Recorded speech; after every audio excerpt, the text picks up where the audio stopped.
Hai sahabat semua, kembali lagi bersama saya Sinta Kliat. Nah sahabat, semoga dimanapun kita berada selalu dalam lindungan Tuhan, murah rezeki dan sehat selalu.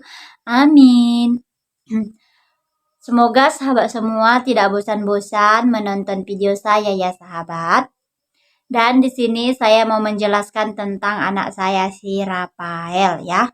Karena kalau saya baca komentar itu sering saya lihat anaknya di mana, anaknya siapa yang jaga, pokoknya tentang itulah semua ya kan sahabat. Saya baca bukan tidak baca ya sahabat, cuman saya sudah berapa kali membalas komentar seperti itu. Jadi di sini saya jelaskan ya supaya sahabat tidak penasaran lagi anak saya itu di mana dan tinggal dengan siapa dan siapa yang jaga. Jadi sahabat semua, awal saya pisah dengan suami saya itu, si Rafael ikut dengan saya, ya. Saya melahirkan si Rafael itu tepat bulan 8 tanggal 10 ya. Dan ini kita kembali ke masa lalu lah ya kan. Dan bulan 6 sebelum saya melahirkan itu, bulan 6 mama saya sudah meninggal dunia ya. Bulan 6 tanggal 26 mama saya meninggal dunia. Bulan 8 tanggal 10 saya melahirkan anak saya si Rafael. Dan bulan 12 tepat tanggal 2 saya pisah dengan mantan suami saya ya. Wow, terasa singkat sekali waktu ini berjalan ya. Bulan 6, bulan 8, dan bulan 12. Hanya selang beberapa bulan saja terjadi seperti itu ya sahabat. Jadi inilah yang namanya hidup ya. Kita tidak tahu kapan musibah dan kapan hal-hal yang kita tidak inginkan itu terjadi sahabat. Jadi kita perbanyak bersyukur saja dan berdoa ya sahabat semua. Nah sahabat, singkat ceritanya lah ya kan, saya sudah pisah dengan suami saya. Anak saya itu umur 3 bulan saya sudah pisah dengan suami saya. Dan awal saya pisah itu, saya dibawa kakak saya ke Aceh karena saya itu kan belum sehat total. Jadi saya masih sakit-sakitan ya, saya belum bisa mengurus diri saya sendiri. Jadi saya dibawa kakak saya ke Aceh. Dan saya itu ada juga ya di kolom komentar sebelumnya bertanya berapa bersaudara, dan sini juga saya jawab ya sahabat. Saya itu ada 5 bersaudara. Yang pertama laki-laki, kedua laki-laki, dan ketiga perempuan, keempat laki-laki, dan kelima perempuan, dan itulah saya. Nah, jadi saya cuma punya satu kakak perempuan, dan kakak saya itu sudah berumah tangga ya. Kami yang 5 ini sudah masing-masing punya rumah tangga. Jadi pas awal saya pisah itu, saya diajak kakak saya ke Aceh. Saya tinggal di sana selama sebulan. Selama sebulan itu saya diajari banyak hal oleh kakak saya ya. Saya diajari cara mengurus anak saya, cara memandikannya. Dan selama sebulan itu saya sudah bisa mengurus anak saya ya.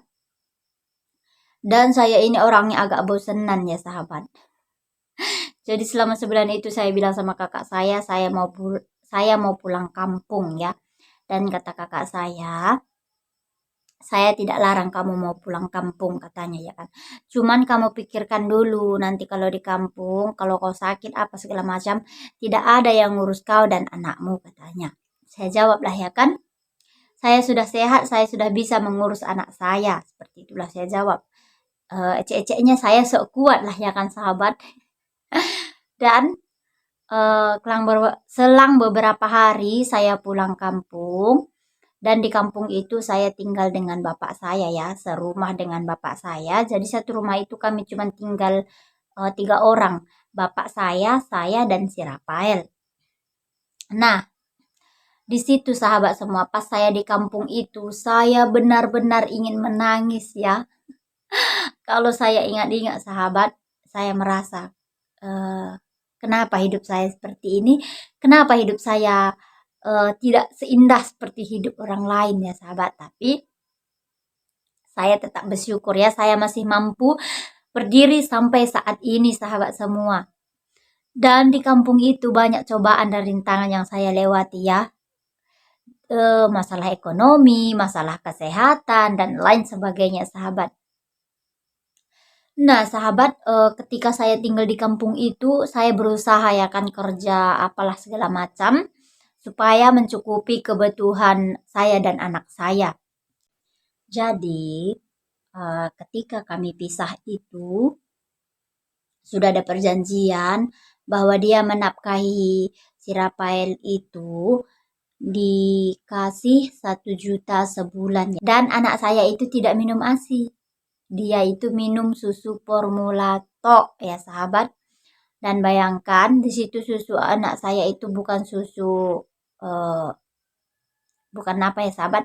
Di situ susu anak saya bukan susu murah karena pas melahirkan itu anak saya berat badannya kurang. Jadi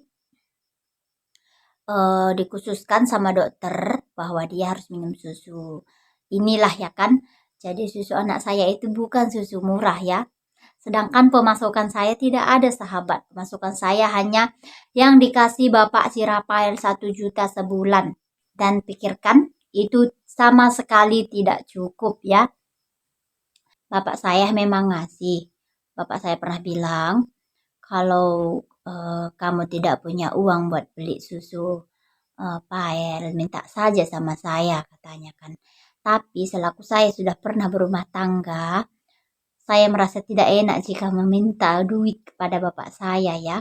Saya berpikir seperti ini, eh, sampai kapan saya harus meminta ke bapak saya seperti itu ya. Karena saya sudah menjadi seorang ibu, tidak mungkin saya terus-terusan meminta kepada bapak saya ya kan. Sedangkan saya masih muda dan saya masih bisa bekerja. Jadi lebih baik saya berusaha daripada meminta. Seperti itulah prinsip saya ya. Jadi di situ saya berusaha buat cari uang masuk. Jadi saya berpikirlah ya kan apa pekerjaan saya supaya saya bisa dapat menghasilkan duit seperti itulah ya kan. Dan muncullah ide di pikiran saya ini ya kan.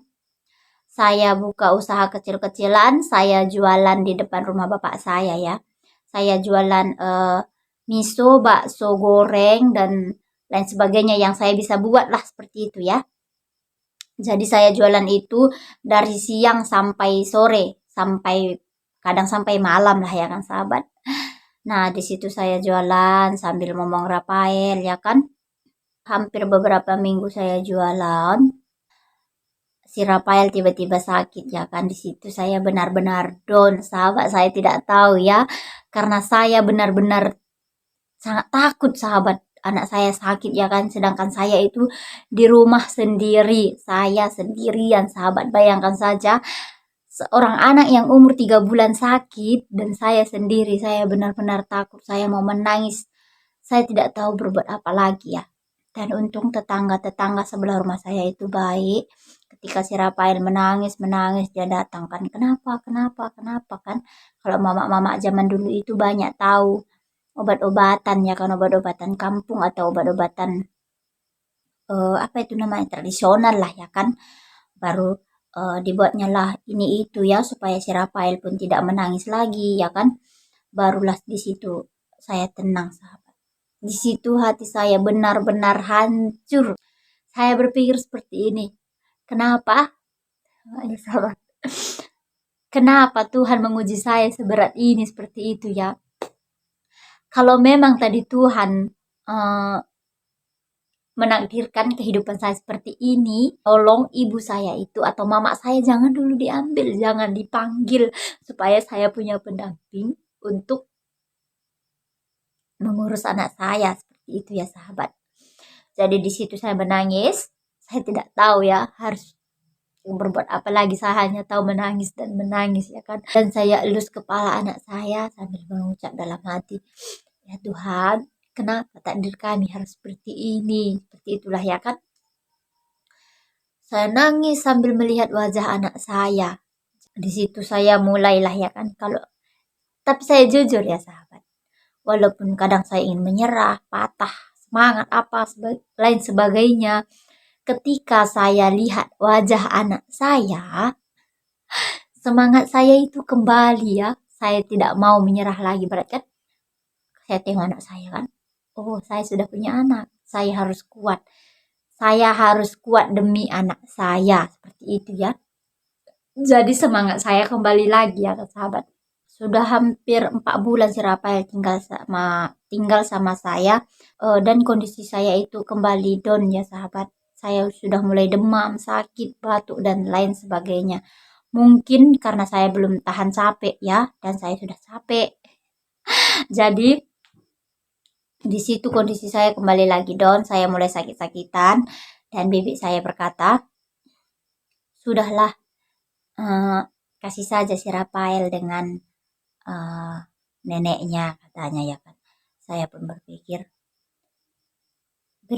saya kan, apa saya sanggup anak saya pisah sama saya gitu ya kan. Di situ saya menolak ya kan. Sudah 3 kali bibi saya berkata seperti itu, saya terus-terus menolak ya. Tapi karena kondisi saya pun selalu sakit dan si Rafael pun di situ eh, mudah juga sakit ya sahabat. Jadi kalau saya sakit, dia juga sakit, siapa yang ngurus seperti itu ya. Nah, di situ saya berpikir sambil menangis ya kan. Mungkin inilah jalan satu-satunya ya kan. Sebab saya juga harus menjaga anak saya. Saya takut nanti anak saya juga kenapa-napa gara-gara saya ya kan sahabat. Nah, disitulah saya baru iyakan. Gak apa-apa anak saya tinggal di sana, saya bilang gitu ya kan. Padahal di hati saya berat sahabat semua. Jadi seperti itulah ceritanya ya, mengapa si Rafael sudah tinggal dengan neneknya ya sahabat. Dan si Rafael itu tidak tinggal dengan saya. Supaya sahabat itu tidak penasaran lagi. Saya datangi Pael ke sana itu kadang sebulan sekali. Itulah sedikit cerita dari saya ya sahabat. Itu pengalaman hidup saya. Di situ manisnya, di situ pahitnya. Jadi saya hanya berbagi cerita saja. Mana tahu sahabat ada yang mengalami hal sama seperti saya. Tetap semangat, strong dan banyak-banyak berdoa. Oke sahabat, jadi sekian cerita dari saya. Terima kasih banyak karena telah menonton video saya sampai selesai. Salam jua-jua. Bye-bye.